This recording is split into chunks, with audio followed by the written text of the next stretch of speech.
Ito guys, tingnan nyo, ilan lang itong mga athletics? 2, 4, 6, 8, 10, 12, 14, 16, 18, 20. 20 lang na athletics sa Olympic. Narinig ko sa isang video ni Live ni Bistak na itong isa dito guys nakikita ko na nagsalita, nagpapasalamat at sabi niya, sana all may uniform. Sipin mo yan. Makakaya, Olympic participate, 20 lang na persona, hindi nabilihan ng uniforme, at dalawa dito ang nakakuha ng gold medal. Ito si Carlos. Saan ang ating pamalaan? Saan ang gobyerno? Kulang sa suporta.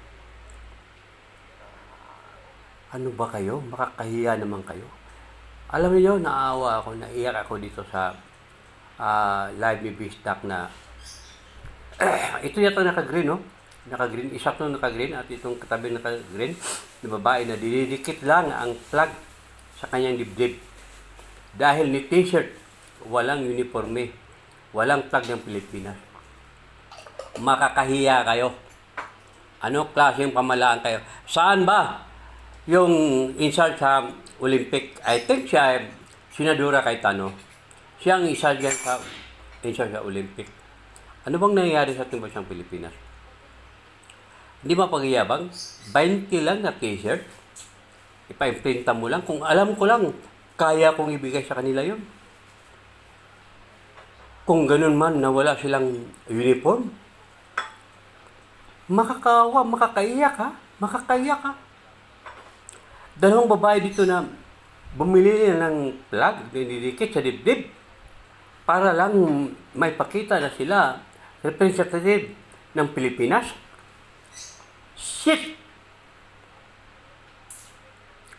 Pangulong Bongbong Marcos, saan ang suporta mo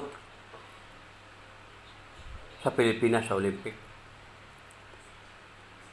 Pagkatapos, tinatanong ka pa, mali-mali pang sagot mo.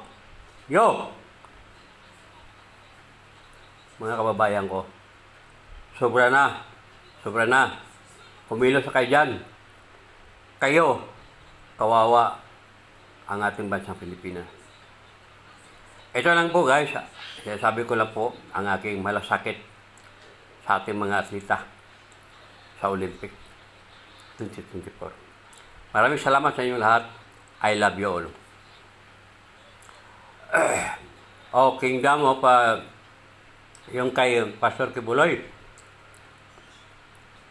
Alam po namin